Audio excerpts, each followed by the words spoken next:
এইবারে খাবো হচ্ছে আমুদি মাছ। তো আমুদি মাছ চচ্চড়িটা দিয়ে ভালো করে ভাতটা মাখি।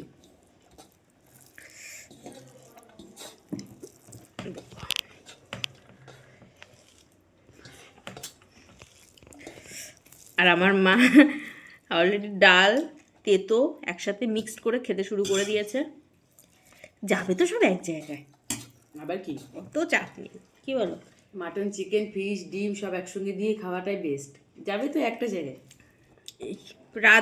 রান্না যদি শিখতে চাও এরকমভাবে, মানে পাঁচমিশালি সব সবজি রান্না করেছো, এবারে নয় তোমরা মাটন চিকেন সব একসাথে রান্না করে যদি খেতে চাও, তাহলে চলে এসো আমাদের বাড়িতে। আমার মা স্পেশালি যত্ন নিয়ে করে বাড়ি শিখিয়ে দেবে। দেখেছো আমুদি মাছের সাইজগুলো কি সুন্দর।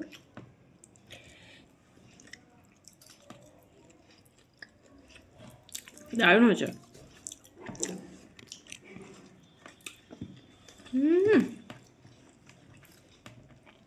লাজবাব। আমি এখনো খাইনি, এখন তেতো দিয়ে খাচ্ছি।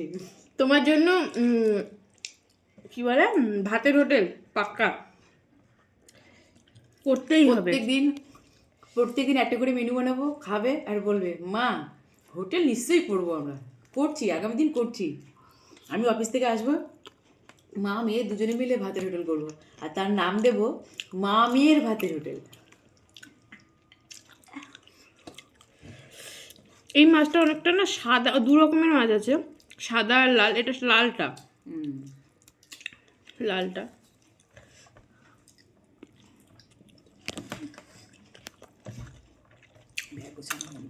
Two good. এবার আমি খাচ্ছি। আমার মা বলছে এবার আমি খাচ্ছি।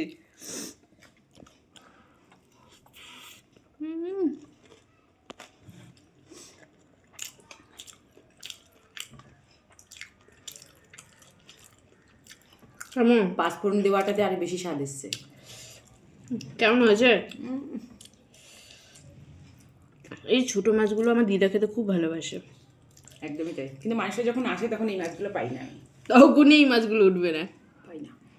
খেতে সত্যি একটা অন্যরকম টেস্ট এসছে, সত্যি অসাধারণ। কিন্তু শান্তনুর সামনে এই মাছ রান্না করে রেখে দেবে আর একদিকে মটন আর পোলাও রেখে দেবে, কোনটা খাবে? মটনটা বেছে নেবে, মটন পোলাওটা বেছে নেবে।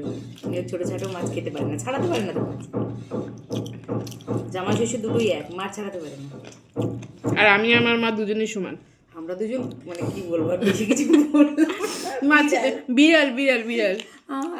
মাছের মাংসের হাড়গোড় যা পাবো আগে চিবাবো। ঠিক আছে। আর এরপরের রান্নাটা যেটা হচ্ছে শো স্টপার, সেটা কেমন রান্না করেছে সেটা খাওয়ার সময় তোমাদের সঙ্গে দেখা করছি। টাটা।